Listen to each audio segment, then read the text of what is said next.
नमस्कार, उड़ान IAS academy के लर्निंग प्लेटफॉर्म में मैं प्रदीप राव आपका स्वागत करता हूं। आज की इस वीडियो में हम देखेंगे एसआई भर्ती परीक्षा से संबंधित महत्वपूर्ण प्रश्न श्रृंखला, जिसमें हम आधुनिक भारत से संबंधित कुछ प्रश्न देखेंगे। वीडियो में आगे बढ़ने से पहले मैं आपको बता दूं, उड़ान आईएएस एकेडमी आपके लिए लेकर आ रहा है एक शानदार ऑफर जो दिवाली के अवसर पर दिया जा रहा है, जिसमें उड़ान आईएएस के जितने भी रिकॉर्डेड कोर्सेज हैं वो आपको 50% की छूट पर प्राप्त होंगे, जो मिलेंगे आपको 22 तारीख से 27 तारीख तक। तो इस ऑफर का आप लाभ उठाएं। इसी के साथ हम बढ़ते हैं अपने प्रश्न श्रृंखला की ओर। हमारा पहला प्रश्न लिखा हुआ है, निम्नलिखित में से कौन वर्नाकुलर प्रेस एक्ट से संबंधित नहीं है। तो आपको बताना है वर्नाकुलर प्रेस एक्ट में इनमें से कौन सा जो है वो सम्मिलित नहीं है। ठीक है, लिखा हुआ है भारतीय भाषाओं के समाचार पत्रों में इस अधिनियम को विरोध किया गया था, लेकिन कुछ अंग्रेजी अखबारों ने वर्नाकुलर प्रेस एक्ट का समर्थन किया था। बिल्कुल ऐसा हुआ था। ठीक है, ये वर्नाकुलर प्रेस जो आया था ये था स्थानीय भाषाओं पर प्रतिबंध लगाने के लिए। यहाँ पर जितने भी भाषा थे, मतलब अन्य भाषाओं पर छपने वाले जो पत्रिकाएं थे, खासकर क्षेत्रीय भाषाओं में हिंदी, बंगाली, मराठी, ठीक, इन सब पर प्रतिबंध लगाने के लिए आया था। खासकर जो ईश्वर चंद्र विद्यासागर की द्वारा जो लिखा गया समाचार पत्र था उसके लिए, सोम प्रकाश के लिए, तो याद रखिएगा। दूसरा लिखा हुआ है क्या, 1878 में वर्नाकुलर प्रेस एक्ट लागू कराने का निर्णय अचानक लिया गया था तथा इस मामले में बड़ी गोपनीयता बरती गई थी। बिल्कुल सत्य है। तीसरा देखते हैं, इस अधिनियम में भारतीय भाषा तथा अंग्रेजी भाषा के समाचार पत्रों में भेदभाव नहीं किया गया था। भैया किया गया था, ध्यान रखना, किया गया था कि जो स्थानीय भाषाएं थी भारतीय भाषा उस पर प्रतिबंध लगाया था, जबकि अंग्रेजी भाषा में चलने वाले पत्रिकाओं को जारी रखा गया था। तो दोनों, अगर तीनों पॉइंट पढ़े तो पहला ए, बी और सी, ये तीनों की तीनों क्या है, सत्य है। रिपन ने इस कानून को क्या कर लिया था, वापस कर लिया था। तो ये भी याद रखिए कब वापस हुआ है, रिपन के काल में 1881 में। और इसमें जो है गलत कौन सा है, आपका सी गलत है। बढ़ते हैं इसी के साथ अगले प्रश्न की ओर। अगला प्रश्न हमारे सामने लिखा हुआ है, महात्मा गांधी के राजनीतिक जीवन की निम्नलिखित घटनाओं का कालक्रम क्या है। तो चंपारण की अगर बात करें तो ये होता है 1917 में। फिर बात करेंगे अहमदाबाद मिल मजदूर, तो ये होगा आपका फरवरी 1918 में। उसके बाद देखते हैं असहयोग आंदोलन, तो 1 अगस्त 1920 से प्रारंभ होगा। गांधी जी व्यक्तिगत तौर पर इससे चालू करेंगे और ये कांग्रेस के अधिवेशन, जो नागपुर अधिवेशन हो, उसके बाद पूरे भारतीय स्तर पर चालू होगा। खेड़ा सत्याग्रह जो है ये मार्च 1917 में चालू होगा, सॉरी 18 में। ठीक है, तो अगर देखा जाए सबसे पहले कौन सा आपका, चंपारण, अहमदाबाद, फिर उसके बाद खेड़ा और फिर उसके बाद क्या आएगा, असहयोग। तो 1 2 3 4 आपका आंसर कहां दिख रहा है, बी में। ये आपका सत्य उत्तर होगा। अगला प्रश्न है हमारे सामने, भारत में पुलिस का जनक या पुलिस प्रशासन का जनक किसे कहा जाता है। डलहौजी, वेलेजली, कार्नवालिस और क्या लिखा हुआ है आपका, कर्जन। तो याद रखना लॉर्ड कार्नवालिस जो है इनको माना जाता है भारतीय पुलिस सेवा का जनक। इसके अलावा इनको न्यायिक सेवा का जनक भी बोला जाता है, नागरिक सेवा का जनक भी इनको कहा जाता है। तो याद रखिएगा, बहुत ही इंपॉर्टेंट प्रश्न है। अगला प्रश्न हमारे सामने लिखा हुआ है, 1911 को भारत की राजधानी कलकत्ता से दिल्ली लाया गया। ठीक है, हालांकि घोषणा किया गया, लाया गया तो नहीं बोलना चाहिए, घोषणा किया गया। उस समय भारत के वायसराय कौन थे। देखिए, दिसंबर 1911 में, ठीक है, क्या होता है, तीसरे दिल्ली दरबार का आयोजन होता है। कौन से नंबर का, तीसरे दिल्ली दरबार का आयोजन होगा। और इस आयोजन में आते हैं ब्रिटेन के महाराज और रानी, जॉर्ज पंचम और रानी मैरी, वो आते हैं और दो बात की घोषणा करते हैं। एक तो बंगाल विभाजन रद्द कर दिया जाएगा, बंगाल जो विभाजन हुआ था उसको क्या कर दिया जाएगा, रद्द कर दिया जाएगा। और दूसरे बोला जाता है कि राजधानी क्या है, दिल्ली को बनाया जाएगा। तो घोषणा होता है कब, 1911 में, दिसंबर 1911 में। और 1 अप्रैल 1912 से भारत की जो राजधानी है अंग्रेजों के शासनकाल में वो बन जाती है क्या, दिल्ली। तो भाई इस समय, इस पूरे दौर में आपके जो वायसराय थे वो थे हार्डिंग सेकंड, हार्डिंग सेकंड। तो हार्डिंग सेकंड बिल्कुल डी में दिखा हुआ है, तो ये सत्य आंसर है। ठीक है, बढ़ते हैं अगले प्रश्न की ओर। अगला प्रश्न हमारे सामने लिखा है, महाराष्ट्र में स्थापित सत्यशोधक समाज का उद्देश्य क्या था। ब्राह्मणवाद का विरोध करना, बिल्कुल था। दूसरा, निम्न जाति को शिक्षित करके उनका उत्थान करना, यह भी था। तो ऑप्शन में देखिएगा ए और बी दोनों एक साथ कहां दिख रहे हैं आपका, डी में। सत्यशोधक समाज की जो स्थापना है महात्मा ज्योतिबा फुले जी के द्वारा स्थापित किए गए थे। उनकी एक रचना भी थी गुलामगिरी, वो भी आप याद रखिएगा। ठीक, बढ़ते हैं अगले प्रश्न की ओर। अगला प्रश्न हमारे सामने है, कृषि के वाणिज्यीकरण के संदर्भ में या संबंध में कौन सा कथन गलत है। भारत में कृषि का जब वाणिज्यीकरण होता है तो अंग्रेजों ने क्या किया था, भारत में जो नकदी फसल होते हैं उनको उगाने की कोशिश की थी, जिसमें आप देखते हैं कपास उगाया जाएगा, नील की खेती की जाएगी, तंबाकू की खेती की जाएगी। इसमें ओवरऑल देखा जाए तो भारत में अच्छी खेती तो हुई, इनका अच्छा उत्पादन भी हुआ, लेकिन अच्छे उत्पादन के साथ साथ किसानों की जो आर्थिक स्थिति थी इसमें कभी उन्नति नहीं हुई। इनकी हालत में हमेशा क्या हुआ है, गिरावट देखा गया। तो उसमें देखिएगा नगद फसल का उत्पादन बढ़ा, बिल्कुल सही है। क्षेत्रीय आधार पर कृषि उत्पादन का विशिष्टीकरण हुआ, ये भी सही है। ठीक है, जैसे इसी समय पढ़ते हो कि महाराष्ट्र वाला कुछ रीजन जो है कपास की खेती के लिए, बंगाल वाला जो रीजन है वो जूट की खेती के लिए, कुछ कुछ इलाके नील की खेती के लिए। जैसे अब देखेंगे बिहार का कुछ इलाका जो है वो अफीम की खेती कराने के लिए बहुत ज्यादा प्रसिद्ध था।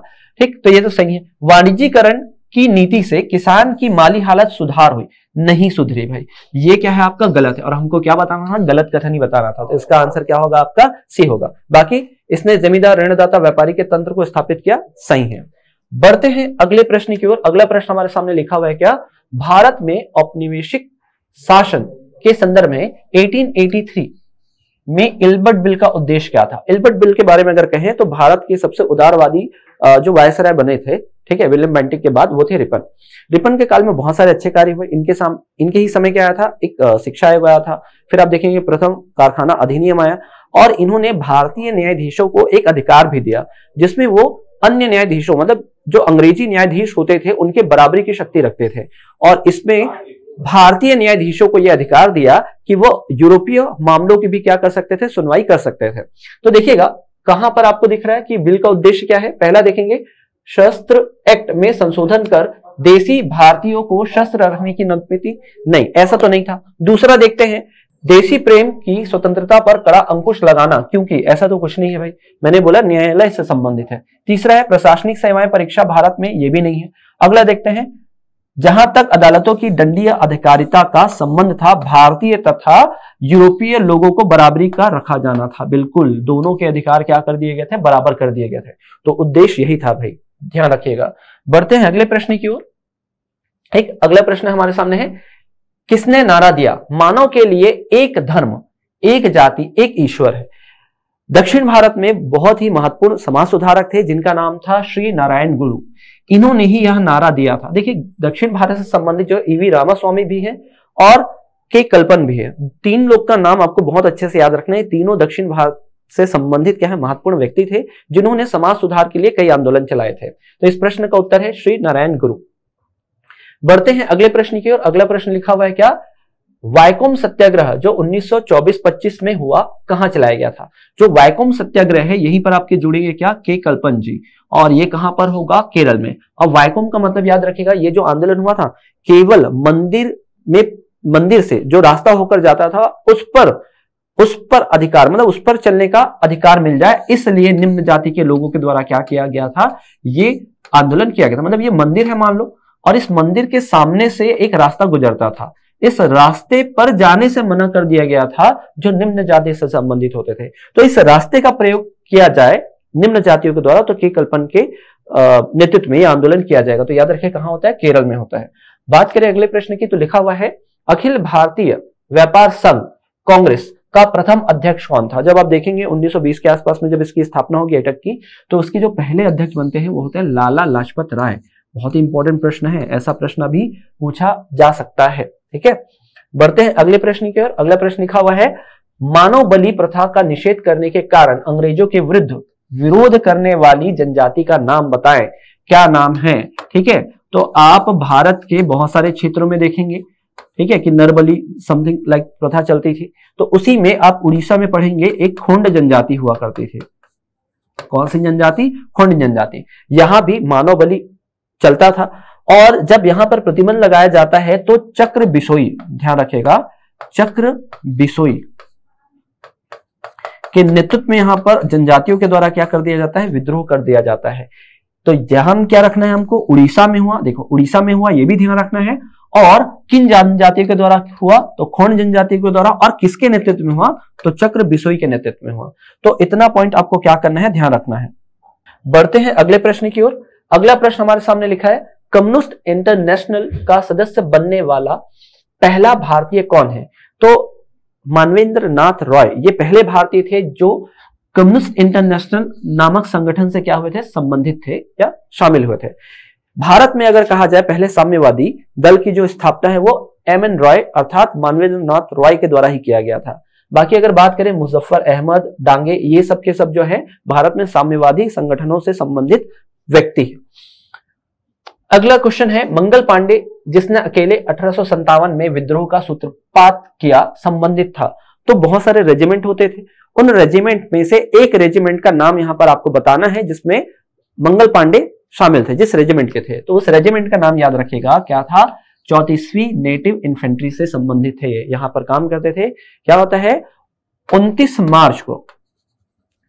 मार्च 1857 को ये इन्होंने राइफल के प्रयोग करने से मना कर दिया, एनफील्ड राइफल, चर्बी वाले कारतूस। और ये क्या करते हैं, लेफ्टिनेंट बाग और ह्यूसन की हत्या कर देते हैं, 2 लोग की हत्या करेंगे। और फाइनली क्या होगा, इनको 8 अप्रैल 1857 को क्या हो जाएगी, फांसी। ठीक है, और इसी के बाद विद्रोह बढ़ जाएगा। तो ये घटना कहां होती है, याद रखना आप, बैरकपुर में। ठीक है, और मेरठ से क्रांति की शुरुआत होगी। ये घटना होती कहां, मेरठ में, सॉरी ये घटना कहां होगी, मंगल पांडे वाली, ये होगी बैरकपुर में, बैरकपुर में।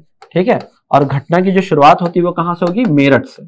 जो क्रांति की शुरुआत है, जो क्रांति है वो कहां से, मेरठ से चालू होती है। और जो मंगल पांडे वाली घटना है तो वो याद रखना कहां पर है, तो बैरकपुर में है, बैरकपुर छावनी में। ठीक है, बढ़ते हैं अगले प्रश्न की ओर। अगला प्रश्न हमारे सामने लिखा हुआ है 1857 के विद्रोह की शक्ति का सबसे महत्वपूर्ण तत्व कौन सा है? नाना साहब का नेतृत्व, फिर है क्या झांसी की रानी का नेतृत्व, बहादुर शाह का सहयोग और हिंदू मुस्लिम एकता। तो ध्यान क्या रखना है भाई, सबसे महत्वपूर्ण तत्व कौन सा था, हिंदू मुस्लिम एकता। इसी को तोड़ने का प्रयास करेंगे आगे चलकर अंग्रेज, और क्या करेंगे, डिवाइड एंड रूल पॉलिसी को अपनाएंगे।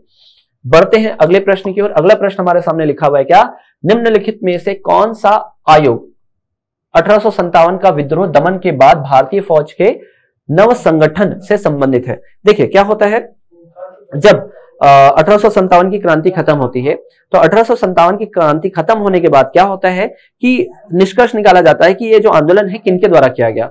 तो निष्कर्ष ये निकलता है कि मुख्य रूप से इस आंदोलन की जो सूत्रपात है वो किसने किया था, सिपाहियों ने किया था, भारतीय सैनिकों ने। और उस समय अगर देखा जाए तो भारतीय सैनिकों की संख्या क्या होती थी अंग्रेजों के मुकाबले, 5:1, मतलब 5 अगर क्या होते थे भारतीय सैनिक होते थे तो 1 क्या होता था, अंग्रेज सैनिक होता था। इसी रेशो को, इसी अनुपात को क्या किया गया, बदला गया। किसके अनुशंसा पर, तो पील आयोग की अनुशंसा पर। तो इंपॉर्टेंट है, ध्यान रखिएगा, प्रश्न पूछ सकता है। बढ़ते हैं अगले प्रश्न की ओर। लिखा हुआ है फिर से 1857, इंपॉर्टेंट है इसलिए हमने यहां से क्वेश्चन ज्यादा उठाए। लिखा हुआ है क्या, 1857 का विद्रोह मुख्यतः किस कारण से असफल रहा? तो हिंदू मुस्लिम एकता की कमी, ऐसा तो नहीं है। ठीक है, दूसरा किसी सामान्य योजना और केंद्रीय संगठन की कमी, बिल्कुल सही।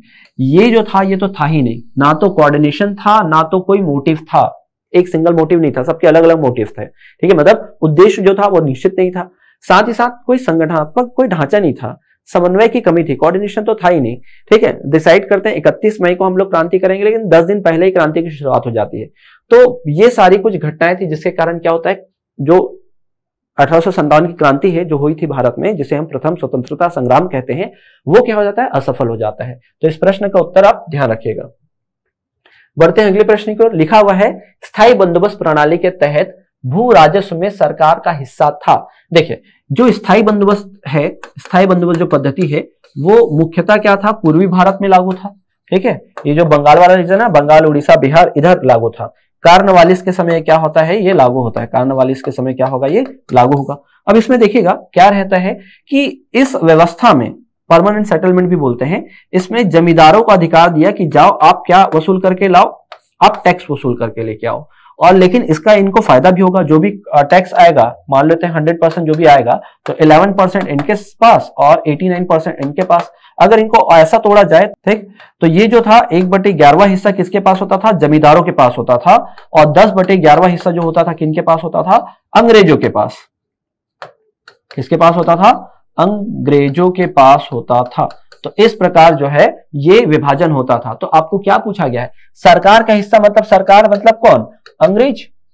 अंग्रेजों के पास कितना हिस्सा रहना था, तो आप याद रखिएगा 10/11 हिस्सा होना था। अगर यही पूछ देता जमींदारों के पास कितना होता, तो 1/11 हिस्सा।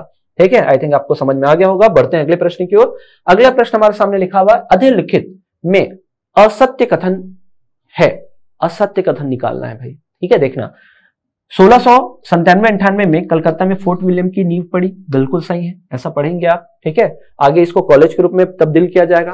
फ्रांसिस या फ्रैंको मार्टिन को भारत में फ्रांसीसी बस्तियों का वास्तविक संस्थापक, ठीक है, ये भी सही है। चंद्रगिरी के राजा से फ्रांसिस डे ने मद्रास को पट्टे पर लेकर फोर्ट सेंट जॉर्ज का निर्माण किया, ये भी सही है, लगभग 1639 के आसपास आप पढ़ेंगे। अगला देखिएगा, पुर्तगालियों की पहली फैक्ट्री 1501 में कोचीन में स्थापित हुई।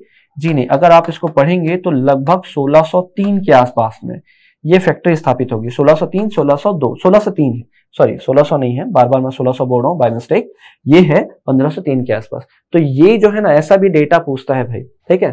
तो अगर कोड अगर पढ़े होंगे तो ठीक है, नहीं तो ऐसा क्वेश्चन आप स्किप भी कर सकते हैं, कोई दिक्कत नहीं है। तो इसका जो गलत उत्तर है वो कौन सा है आपका, डी, बाकी सबके सब क्या है, सत्य है। तो इस वीडियो में हमने देखा कुछ महत्वपूर्ण प्रश्न जिससे संबंधित आपको क्या है, एसआई भर्ती परीक्षा के प्री एग्जाम में आपको पूछा जा सकता है। मिलते हैं ऐसे ही कुछ और महत्वपूर्ण प्रश्नों के साथ। इस वीडियो में इतना ही, मिलते हैं अगले वीडियो में, तब तक के लिए धन्यवाद।